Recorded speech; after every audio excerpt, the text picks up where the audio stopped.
to thank everyone for being here tonight. Thanks to Young Americans for Liberty for co-sponsoring. Thanks to Spell for co-sponsoring, and special thanks to Katie Glanton for helping to set it all up. And I put a lot of effort on her part too, so really thanks to all of you guys for being here. The literature up here in the front is free, so after the lecture is over, feel free to take whatever you want, except for these books here. These are actually Don's for sale. Students $10, non-students $20. A little bit about Mr. Watkins. He's a fellow at ARI. He recently co-authored the book you see in front of you guys. And he's a contributor to Forbes, The Guardian, USA Today, and he's ready to speak to us today. So a round of applause for Mr. Don Watkins.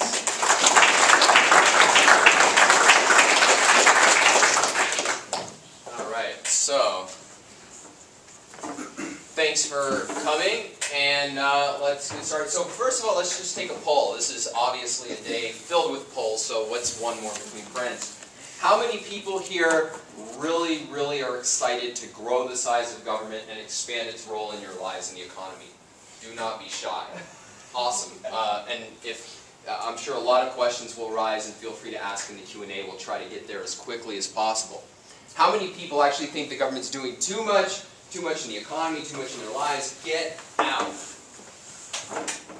We have, within the margin of error, somewhere in between. How many people think actually everything right now is perfect, don't change a thing, the economy's wonderful, I'm totally happy?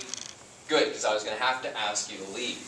Because the fact is, the status quo is unsustainable. The status quo is going to change. And there's really one number you've got to keep in mind, and that's $100 trillion. $100 trillion in unfunded liabilities. That's commitments the government has under really just 3 programs, Social Security, Medicaid, and Medicare. That has no clue how it's going to pay for. Now, just to give you a scale of why that is such a problem, this is a scale figure of a guy standing next to $1 billion. Those are $100 bills. That's $1 trillion. Stack up 100 of those. That's a problem you can't tax your way out of. You can't grow your way out of. Something is going to have to change. It's going to affect you. In fact, it's already affecting you. How many people here want to one day get a job or currently are students? All right. What's youth unemployment right now? 2 million%. That might be the wrong number, but it's pretty high. And that is in large part a function of the fact that the government is taking a ton of resources out of the economy and, quote, spreading the wealth around. And that's just going to continue. We've really seen a trend over the last 100 years. A trend of government intervening more and more in the economy. This is just one measure. Just one measure. So this is government spending as a percent of GDP. The big spikes that you see are wars. Set those aside. What you saw during the 19th century, the time at which the United States was the freest, economically speaking, overall, that it ever has been, was government spending at the federal level of around 3% of GDP. 3% of GDP. Today, add a 0 to that, and that's really what you're talking about. If you want to be fair and you want to add on state and local governments, add on, during the 19th century, an extra 6%. Today, an extra 10, 20%, depending on the numbers that you look at. By any measure, the government's role has massively expanded. The fact is that even if we wake up tomorrow, or God help us in 3-4 weeks, and find out that Mitt Romney was elected president, that's not going to change. Did anybody play the old Nintendo games, Mario? That's what I grew up on. And I remember watching with extreme frustration my 5-year-old self as people would hit the A button to jump with Mario and move the remote control like this as if that was going to, I don't know, give him more momentum. The fact is that just as that was not a means to making Mario jump farther, electing Mitt Romney is not going to be a means to actually reversing this trend in any significant way. The outlook is more government control. Why? Why is that the trend we've seen for the last 100 years, and why is it really the outlook, at least for the next few? Basic answer.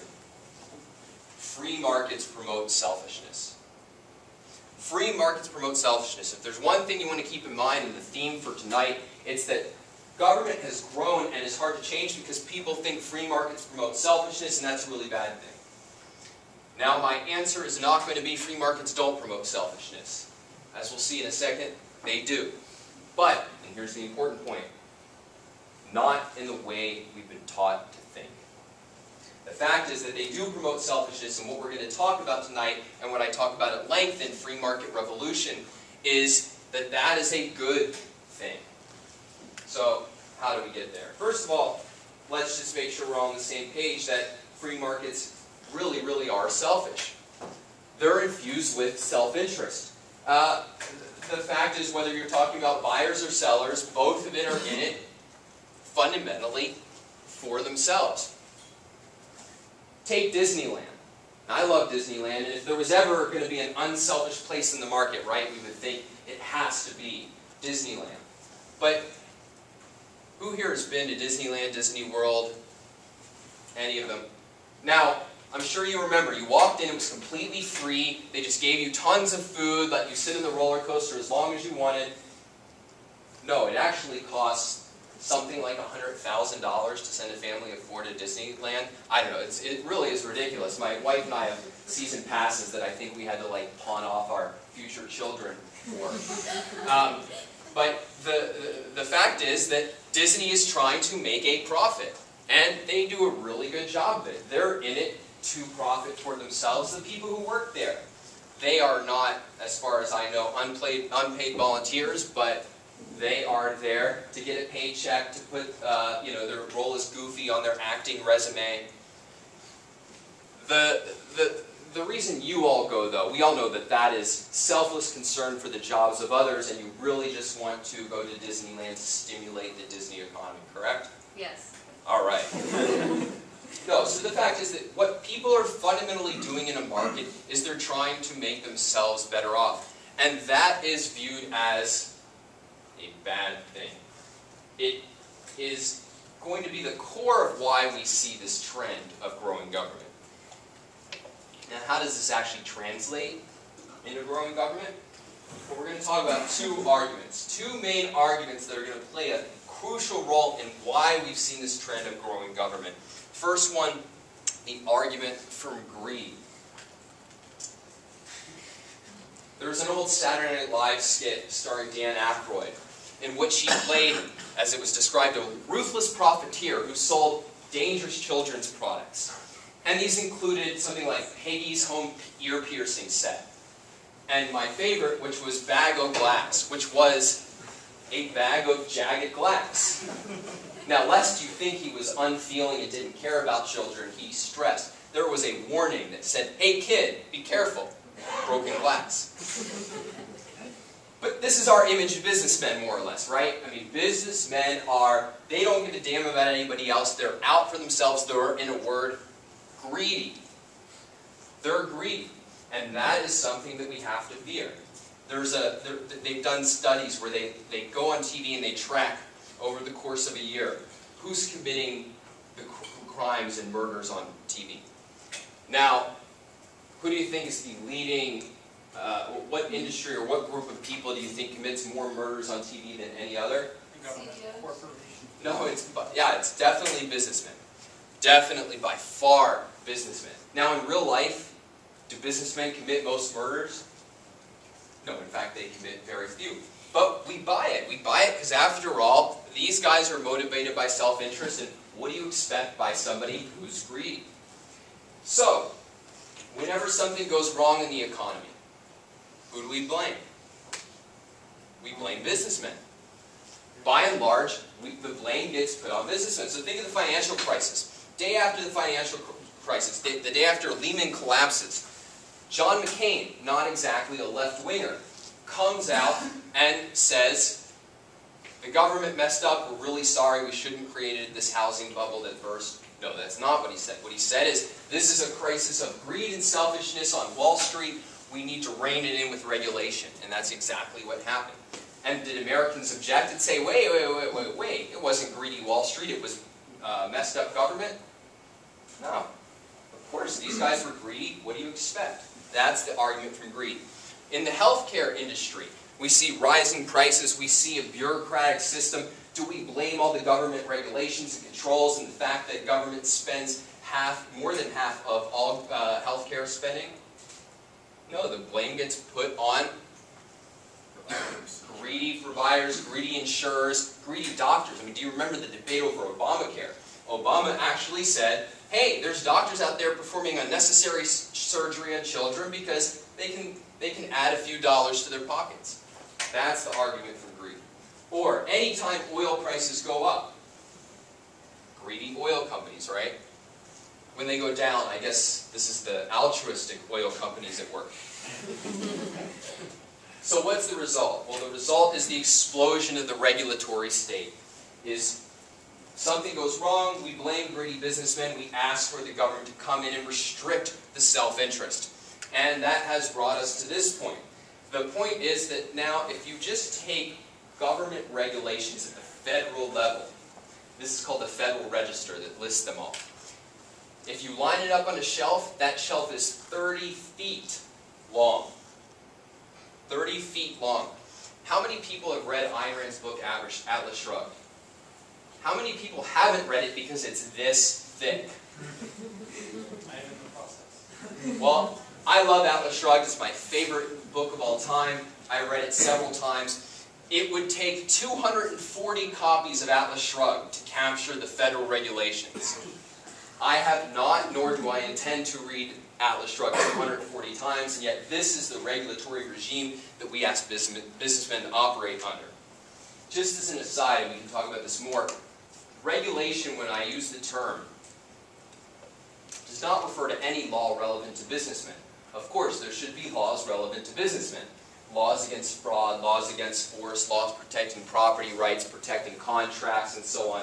When we talk about regulation, we talk about the government restricting the freedom of businessmen, engaging in oversight of businessmen on the premise that they're guilty until, guilty until proven innocent. All right, on to the next one, argument from need. And this is very simple. In general, when we want something, we go to work, we earn a paycheck, we go to the store, we buy it. We trade for it, right? We give the wealth that we've earned in exchange for the thing that we want. The argument from need says, no, it's not the paycheck that you earn that entitles you to something, it's your lack of it. If you need something, you have a moral right to it, and the government's job is to protect that right.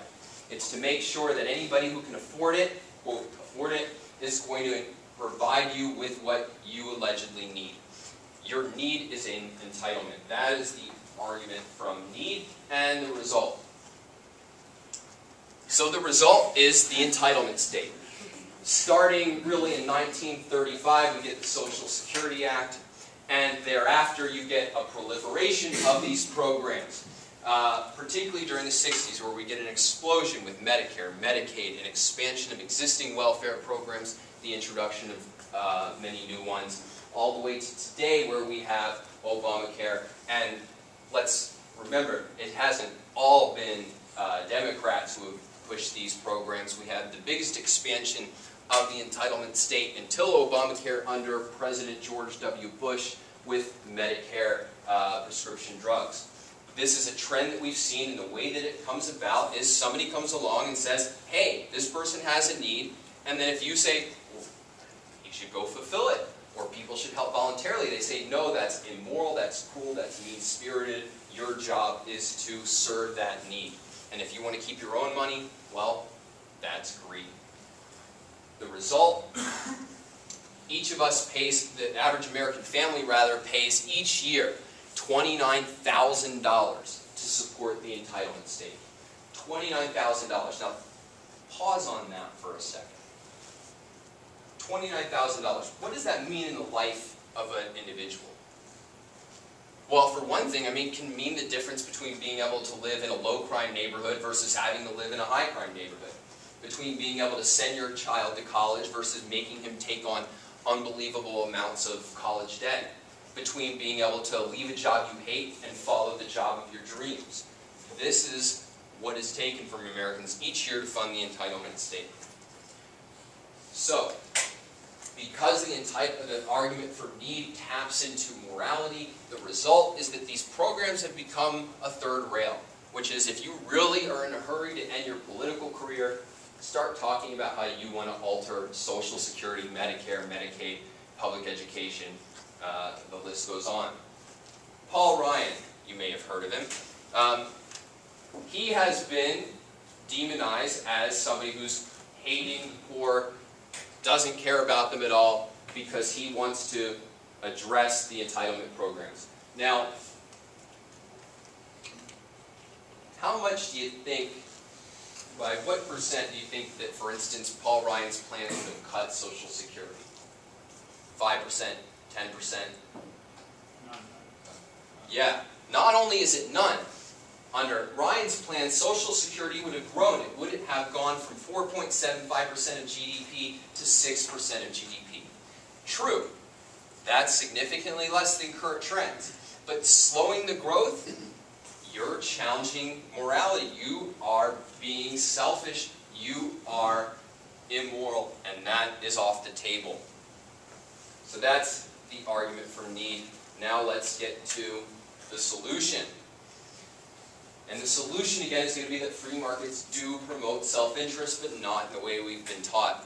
I was on an airplane a few months back, and I had a window seat. I hate window seats, and I was completely fearing this plane ride, but I had a reprieve, because the seat next to me was empty. And so I had that moment where I'm watching the front of the plane going, I just might be able to stretch out during this flight. And sure enough, seconds before the door is about to close, this woman barges in carrying all sorts of bags, and it was like a comedy. She's shuffling back to the back of the plane, and of course sits down right next to me. And now she's trying to stuff her bag under the seat, and the stewardess is telling her, we have to go, it's not going to fit. She says, it always fits, and then she pauses. And I'll tell you, I knew what was going to happen before it happened. She pulled out from her bag a brick-sized copy of Ayn Rand's Atlas Shrugged. And I said, we need to talk. And we did talk. We talked during the rest of the flight. It turned out she had been in D.C., and she had been working in a congressional office on the issue of health care. She was a doctor, and trying to fight for more freedom in health care. And she said that she was told by somebody, all right, you need to read this book, Atlas Shrugged by Ayn Rand. Now, why was Ayn Rand recommended to her? And indeed, why, since the election of Barack Obama, have more than 2 million copies of this book that is published in 1957, so over 50 years old. Why has it been such a bestseller? Well, on one side, it's a really good story. It's an amazing story, but it's also that it has incredibly powerful ideas. And in particular, in today's context, it offers a moral defense of capitalism. So that's what I want to talk about, because that's really the subject of my book, is taking a nonfiction current look at Ayn Rand's moral defense of capitalism. So let's look a little bit at what it is. So first of all, let's take this idea of selfish. Who's this? Bernie Madoff. You may have heard of him from such cons as robbing us of billions and billions of dollars. So, Madoff, the poster boy of self-interest. Well, why? Because our view of self-interest is more or less something like this. It's that we have these urges and desires, and if we're good people, we learn how to clamp down on them, but if we're not good people, we just follow them wherever they lead, and where they often lead is destruction and exploitation of other people. Well, if that's your view of self-interest, and capitalism unleashes self-interest, what's your view of capitalism? Not particularly good. You're going to want to limit, and indeed, maybe even eliminate free markets. If that's what they unleash, if it's a Madoff kind of existence, who wants that?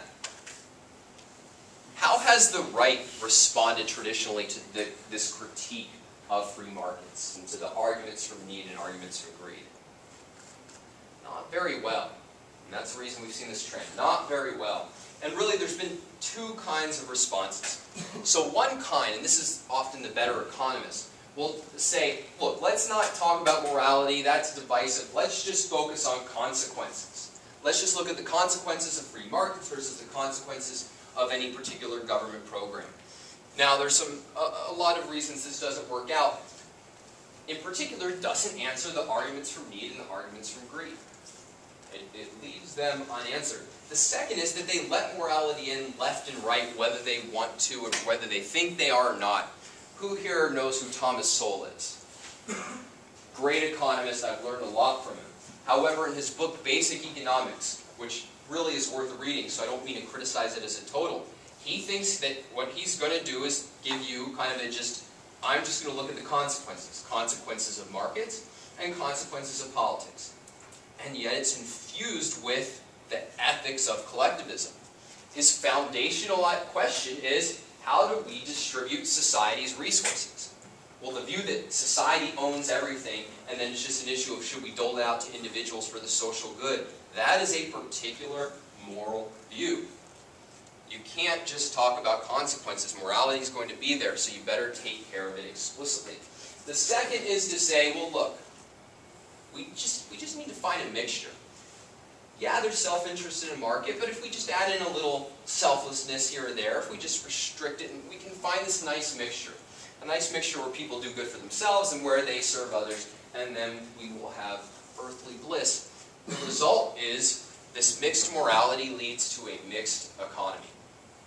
That's exactly how we got to where we are today. As we said, let's have a mixture of self-interest and selflessness. So therefore, let's have a mixture of capitalism and government control. But there's a problem with this setup. And the problem is, what you're saying is, let's have a mixture of immorality and morality. Now, what's going to happen when things go wrong? What side of that coin is going to take the blame? The immorality. And so you get less and less of the so-called immorality, less and less of your freedom to pursue your self-interest, and more of government stamping down, regulating, and redistributing wealth. So the conventional right is not going to be able to stop this trend of growing government. Let's look then at what Ayn Rand is going to say about this. So there's two things that Ayn Rand doesn't do that you might think she's doing in her discussion of self-interest. First of all, she's not just pointing to something that everybody knows is bad and saying, I say it's good. So if you're standing around and you see somebody punch his mother in the mouth and you turn and say, I think that's good, you're not going to get too many followers. No, she's not just pointing at something bad and saying it's good, nor is she arbitrarily redefining the word for the heck of it. She's not just saying, I've got this different definition of self-interest that really isn't that selfish, and so we should all be for that.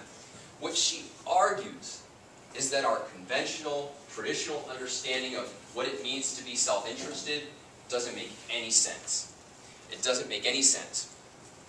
Basically, what she's going to say is that our conventional category of self-interest lumps together people like Bernie Madoff with people like Steve Jobs. People who pursue their self-interest not by exploiting and harming others, but by producing great values. She said these both get put into the category of self-interested, because after all, Steve Jobs, I mean, he didn't give away the iPhone, right? The original profit margin on the iPhone was 60%. Obviously, this is a guy who is trying to make himself better off. So the conventional view of self-interest puts them both in the same category, and Ayn Rand says, you can't do that. They're fundamentally different. It's what she called a package deal. You're putting things together that don't belong together. William Buckley used to say, you can't look at a guy who pushes old ladies out of the way of a bus and a guy who pushes old ladies into the path of a bus and say they're the same because they like to push old ladies around. A package deal unites things that are essentially different but superficially similar. It's like saying that both George Washington and Adolf Hitler are morally in the same category because both, after all, pursued victory in war. It makes a big difference how you fight a war and what you fight it for. And the same goes with selfishness. Now, Ayn Rand would say, it's true Steve Jobs is selfish, at least in his business career. He's pursuing his own interests. He's trying to make money. He's making the products that he wants to make. He's running his company to build it as big as it can be, not for the sake of his competitors. He's creating, trying to create for himself the kind of life that he enjoys living. But Madoff, why in the world would we ever think that Madoff is selfish? What concern did he ever show for his actual interests? So take it during his scheme. He's on record when he was arrested as saying, I wish you guys had caught me 6-8 years ago. Because he had to go around living a lie, looking into the eyes of everybody he dealt with, including friends and family, and completely misleading them. And as anybody who's ever told any lie knows, it's not a pleasant experience. And to live with that kind of pressure over a decade, or however long, we don't know exactly how long this scheme went on, is not something that is beneficial to an individual. Ultimately, of course, he is caught, as every Ponzi scheme ultimately unravels. And then, what does life look like? Well, he and his wife try to commit suicide. Not exactly the most self-interested, happy person you would think. What about after that? What about today? Here's a person who lives surrounded by criminal slime, away from his family. Heck, one of his family members killed himself, his son, because of Madoff. Not a particularly selfish life. So how should we think about selfishness? Well, Ayn Rand says that the real distinction is going to be between people who pursue their self-interest, who think about what's actually good for themselves, and then take that kind of long-range oriented action to achieve their genuine well-being. That's one category. And then in the other category is people who are self-destructive.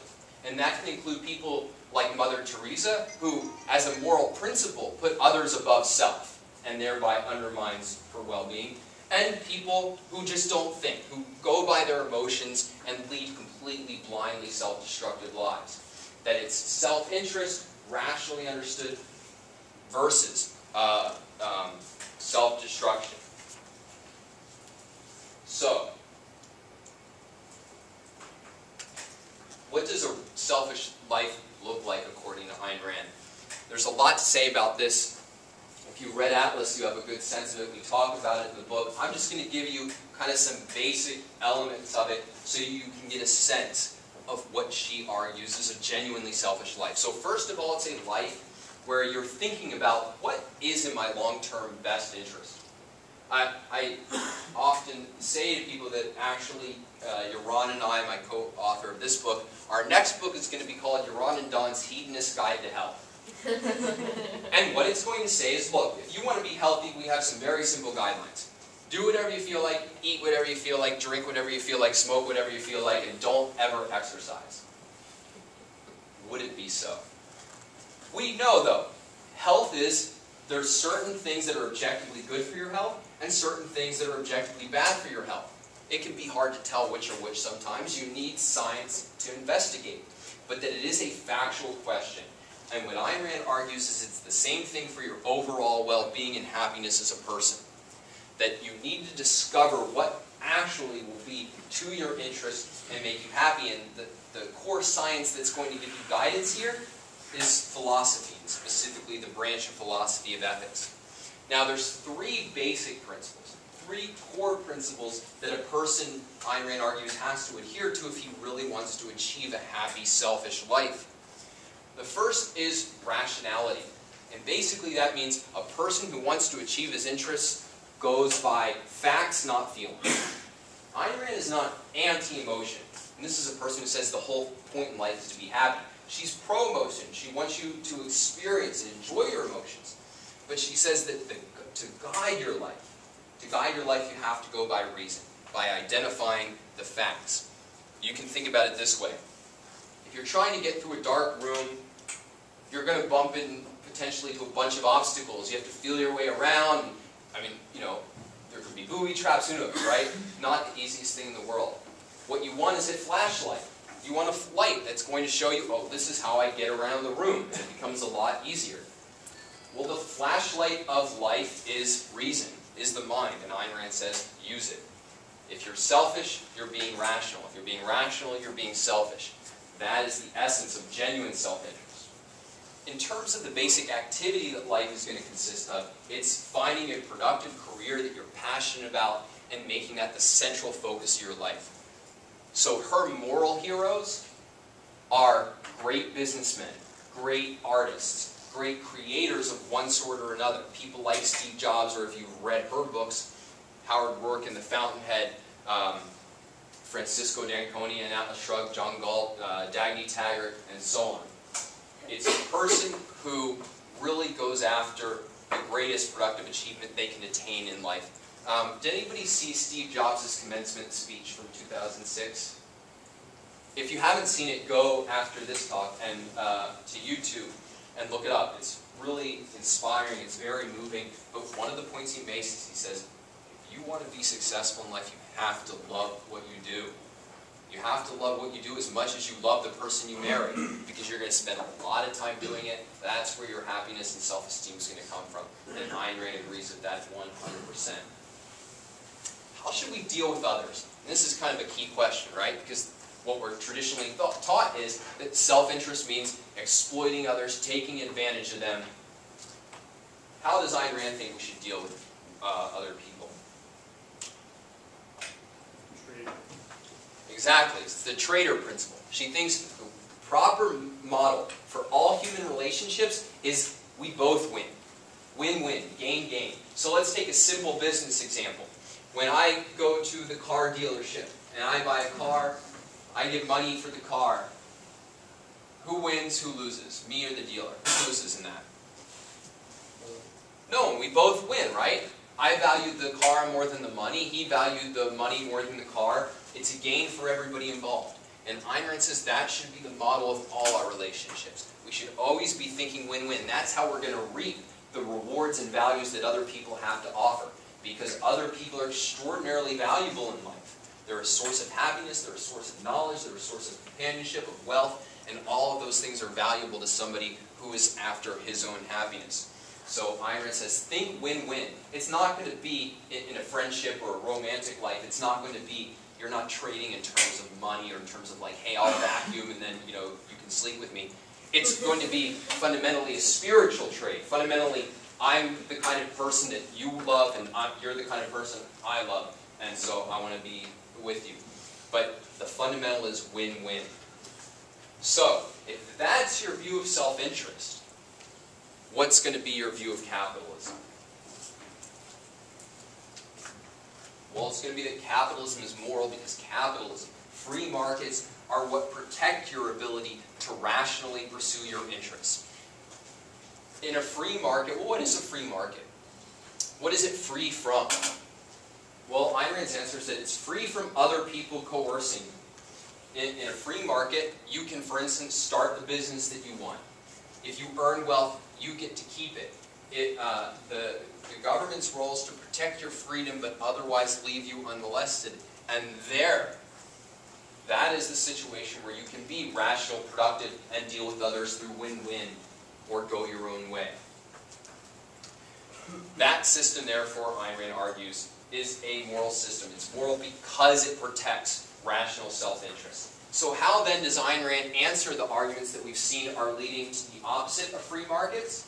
Well, let's take the argument from greed.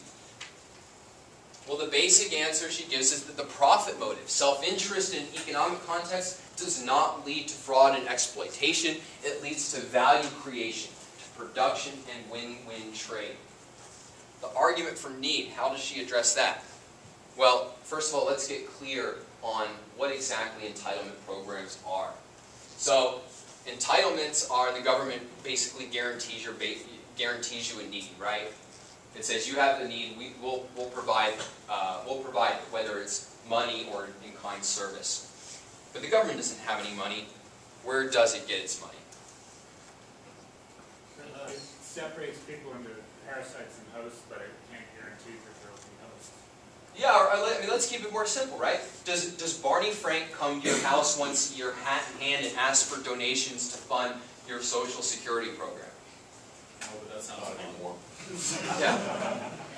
Yeah, so, no, but it's taken from you by taxes. And these taxes are not voluntary, these taxes are taken from you, and if you don't pay them, well, you'll find out exactly how voluntary they really are, or rather involuntary.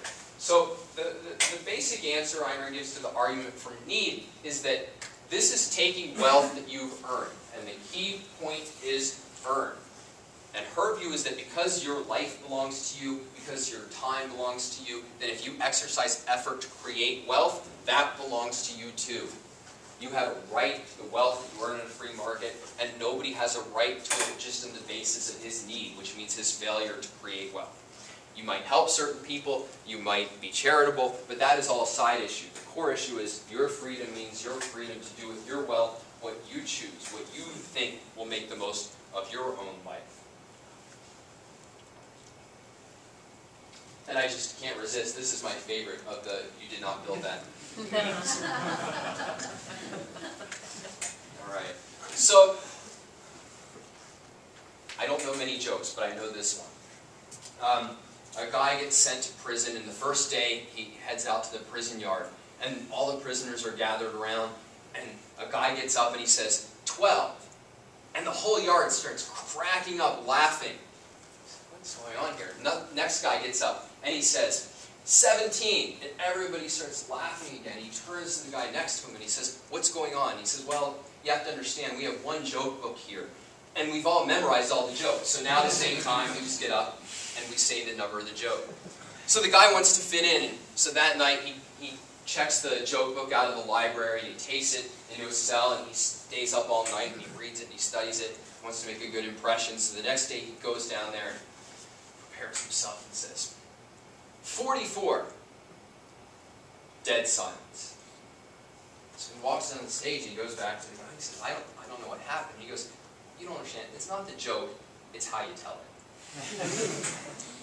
Well, it's not being right about politics that's enough.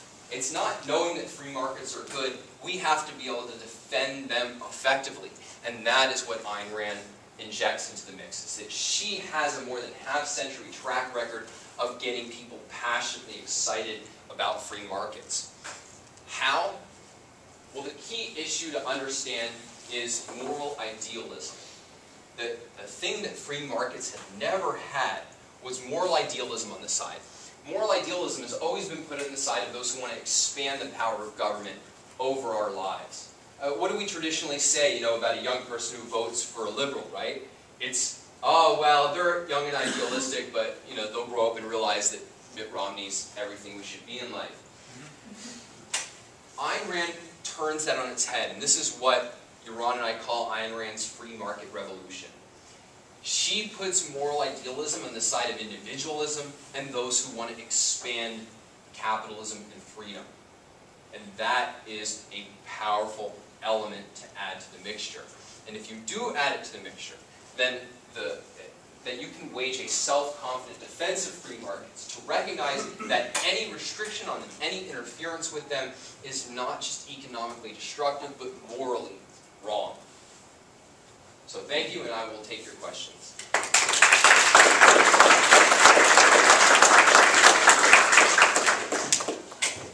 Who will be the first brave, adventurous soul? Yes? So, when Obama started doling out stimulus money to, Hold on right now. We have a distraction from somebody that I'm friendly with. And it is actually mine. I'm sorry. Tara! I'm sorry. See, this is why you never put a ring on your phone that is anything but like one of the common ones, because that is not you can't just play it off. my Like, okay, so I'm sorry. Go right ahead. So when Obama doled out stimulus money, a lot of governors decided that they weren't going to accept that money. So in Ayn Rand's view, would it be moral? Do they have a moral obligation to reject that money, or would there be an obligation to take it in Rand's view? So there's a famous story about Napoleon where some general asks him about, hey, I'm in this really lousy situation. What would you do? You're such a great general. And he goes, well, I'm a great general, which means I wouldn't get into that situation. So Ayn Rand's basic point is that you shouldn't have a stimulus package. You shouldn't have the government doling out stimulus packages.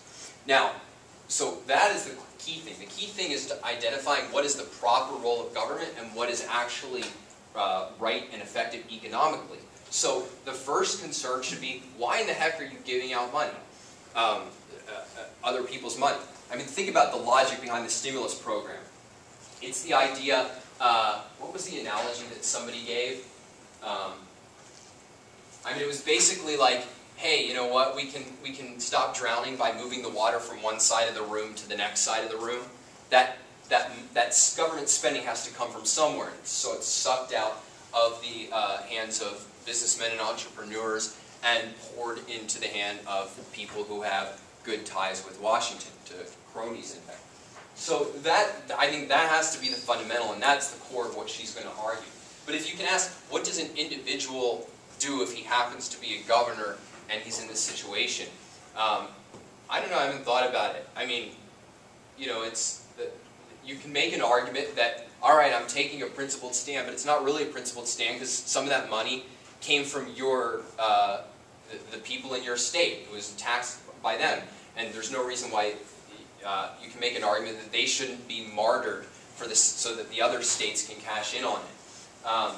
I don't have a developed view, but basically that's one of the problems with a mixed economy, is you have a whole bunch of injustices, and what you want is to get rid of the injustices, not to figure out, hey, how can I wiggle my way through all these injustices. Yes? So a lot of these ideas, when Ayn Rand put them forward, were 50 some odd years ago. A lot has changed since then. World watched, on a global scale. In your book, you address a trend of global free markets versus just within the U.S. We're focused primarily. So, did everybody hear the question?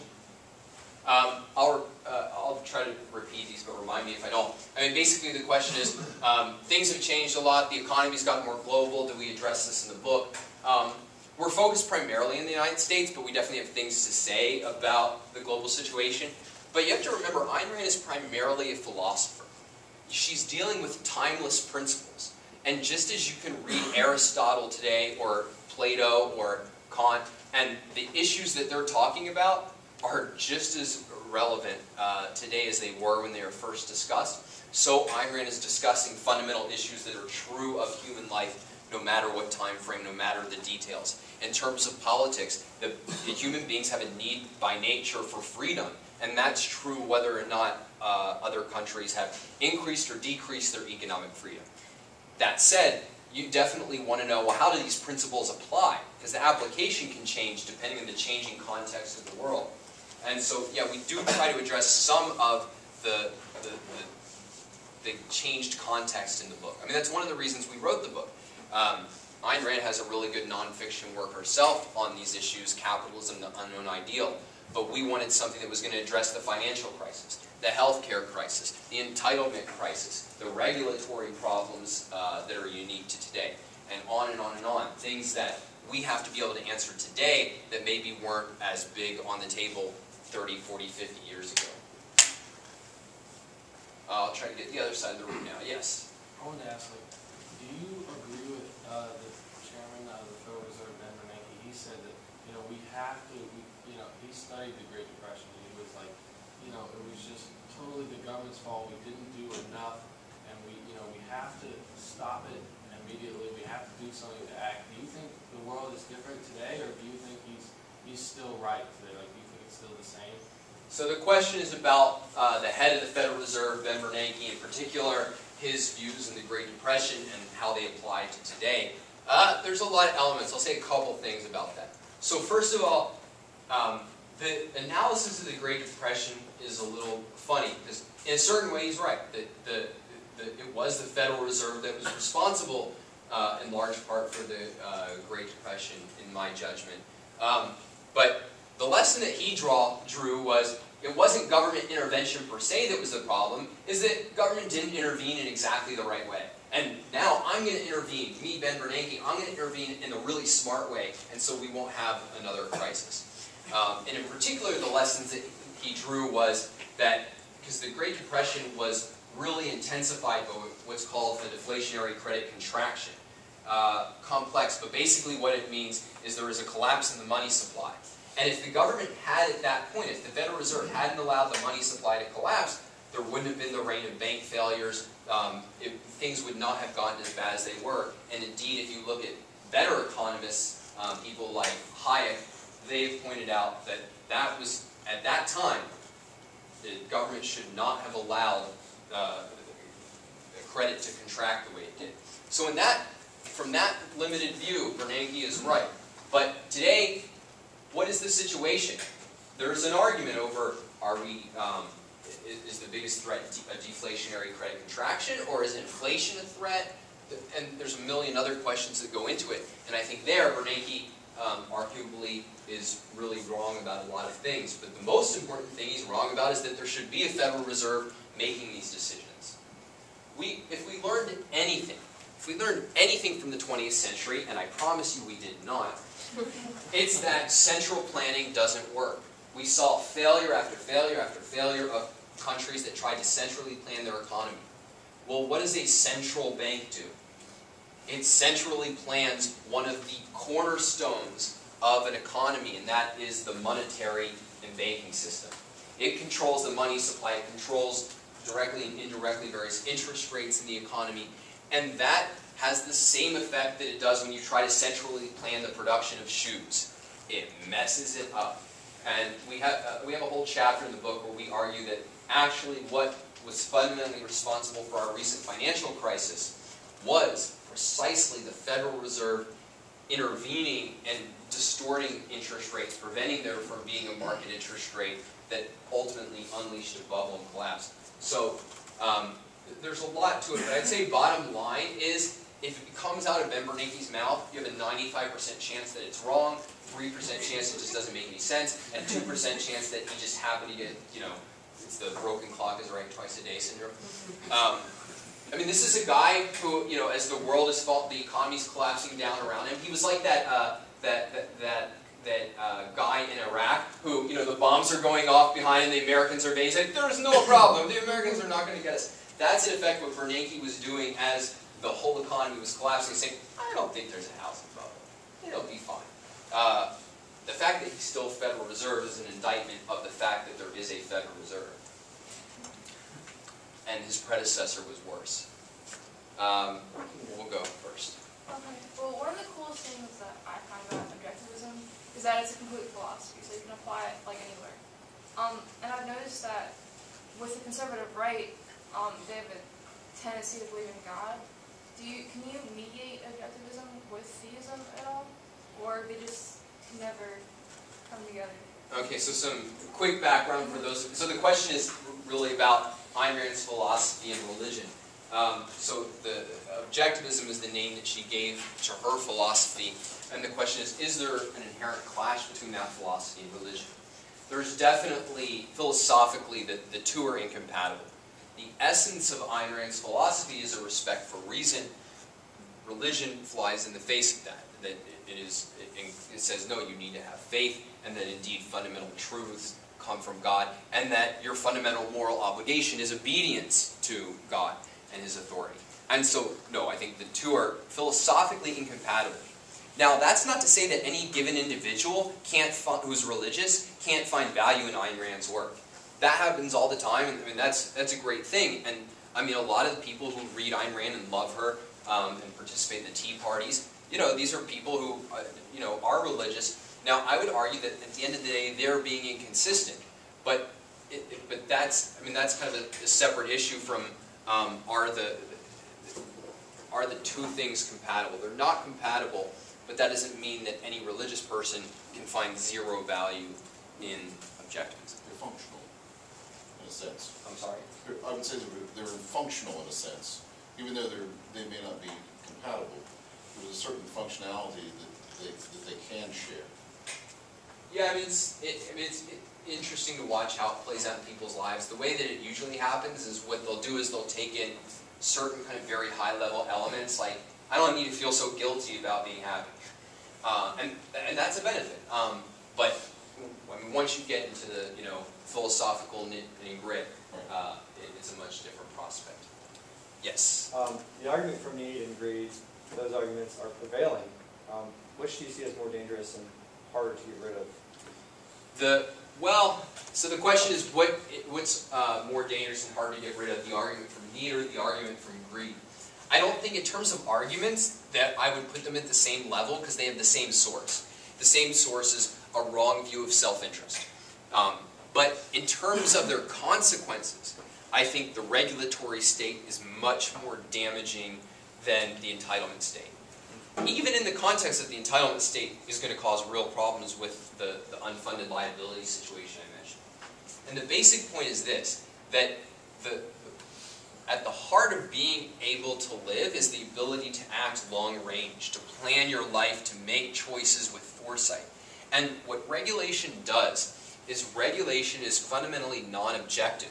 And one aspect of its non-objectivity is that in many cases you have no clue what you're allowed to do and what you're not allowed to do, and so it's paralyzing. I'll give you one example. If you're a banker, there's two major laws that have come into existence in the last decade that, I guess 11 years, in the last 11 years that affect you. And that is the Privacy Act and the Patriot Act. And there's some complexity to it, but the major point is this. Under the Privacy Act, you must respect and protect the privacy of your clients. Under the Patriot Act, you better damn well not. And it really is, they have no clue how to obey them. You can't obey both. You don't know what is allowed and what isn't allowed.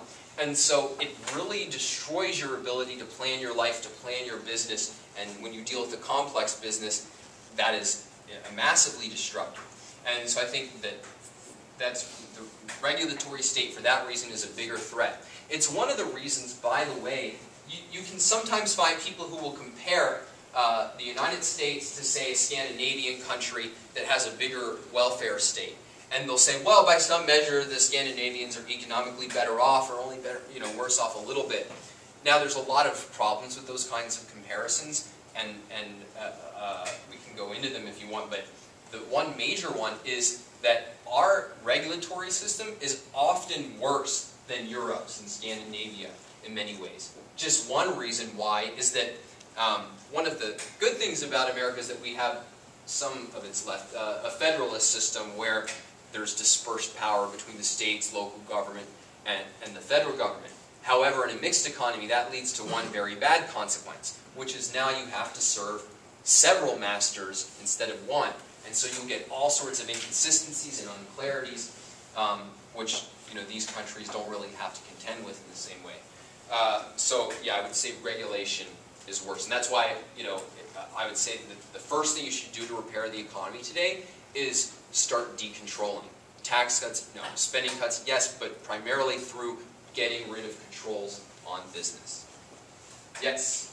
Leaving aside housing debt is accumulated, what would be the most objectivist way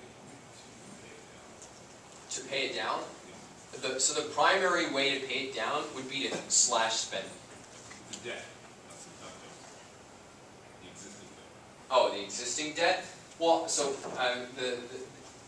there's different approaches. I mean, it's basically the way that you want to do it is the way that's going to be least disruptive to the economy and that respects the rights of all the people involved to the extent possible.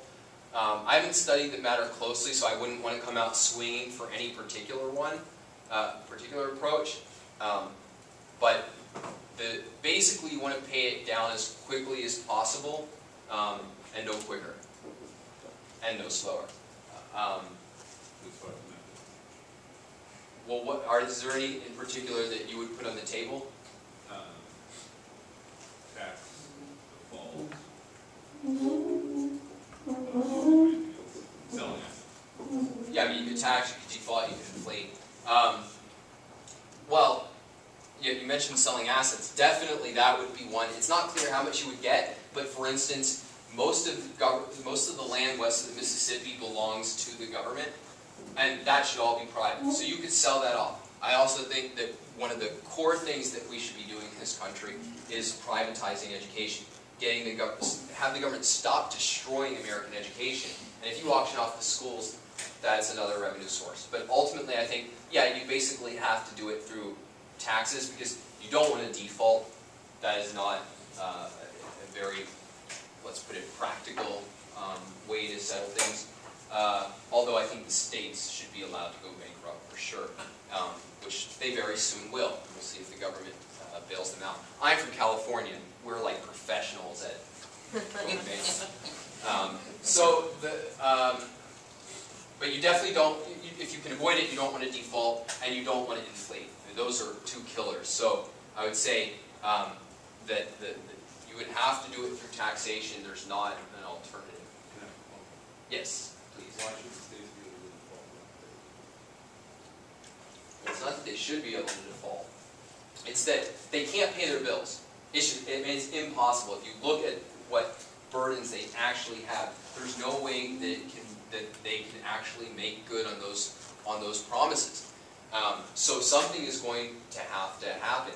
And the fact is that just as businesses can go bankrupt and there's no sacredness for saying, oh, well, hey, you know, we have bondholders. Well, that's too bad. I mean, the fact is that we should get rid of this idea that it's risk-free to own government debt, which really means it's risk-free to be able to bilk future taxpayers out of their money.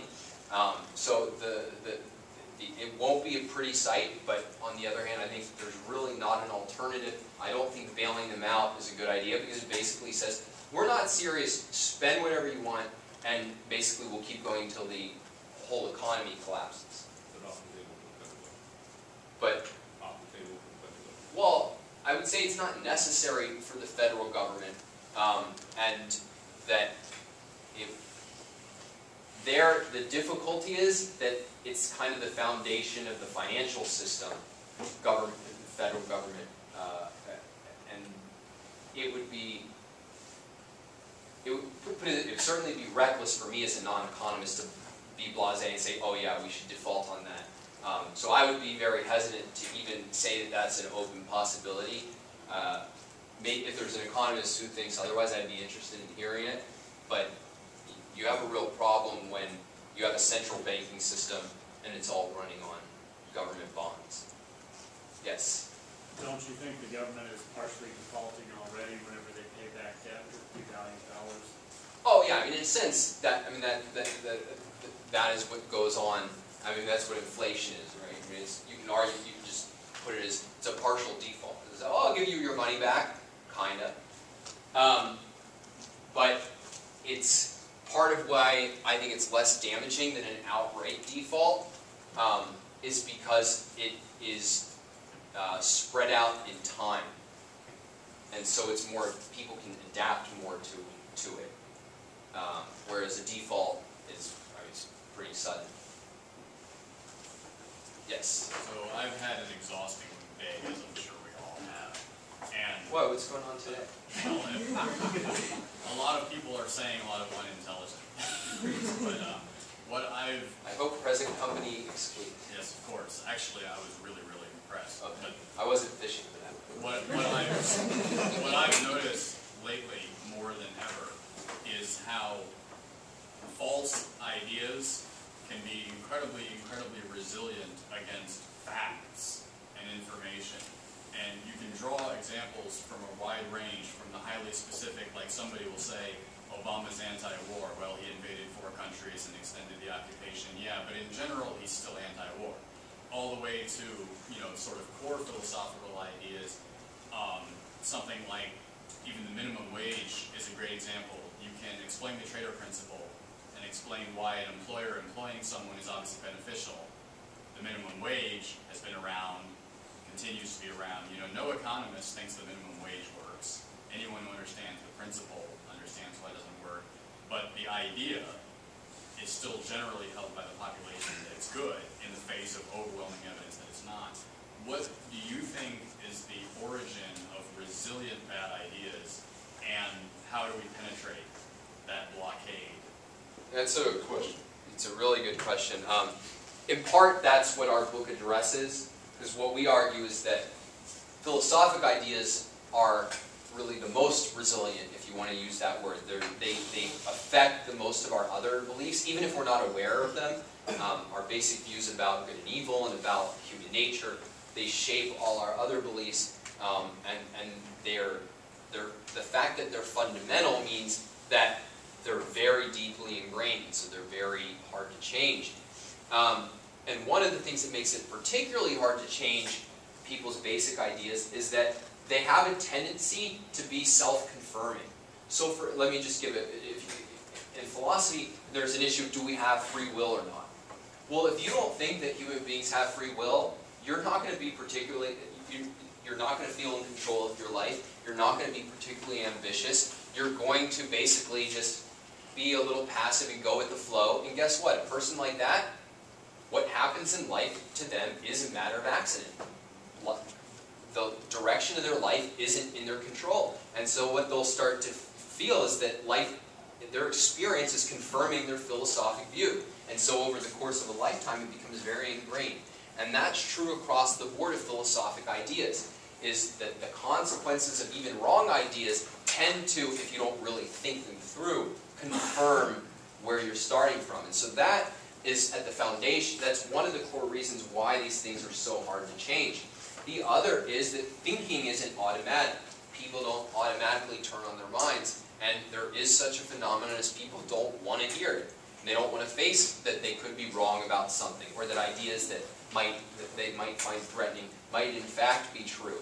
Now, you can't do a lot about that. The one thing you can do, though, and this is always my default, if I haven't convinced somebody, my failure. I haven't made the argument clear enough. I haven't made it well enough. Maybe I'm even wrong if it's something that I can't answer their arguments. So I think our default should generally be that if we haven't convinced somebody, it's not, oh, he's afraid to look at the facts. It's that we need to be better at making the case. So for instance, something like the minimum wage, which is a great example. I think, yeah, economists have done an incredible job at making the case, but one of the reasons why it won't stick with people is because it's rubbing up against those other moral views about, well, shouldn't we take care of people who aren't earning a lot? And so that's why we need, in addition to those economic arguments, we need powerful philosophic arguments that change their way of evaluating that situation and instead see, what a corruption. Here's an individual who's willing to work at a given wage. Here's an individual willing to pay that wage, and I'm coming along saying, no, you can't do that, even though you two would voluntarily agree to it. Where did I ever get a right to sit down at that table? So that, by changing the philosophic perspective, you can in effect make it possible for those economic arguments to stick. But the bottom line is it's really, really hard to change people's ideas. The other bottom line, though, is it can be done. The fact is that, we sometimes can have a defeatist attitude, but let's remember that, this country was created, if you look at long range, coming out of the Middle Ages. That is a much harder transition than, hey, we have a mixture of the Enlightenment and its freedom and a bunch of government controls. How do we be more consistent with the good part? That's a much better position to be in. Still really hard, but I would take that over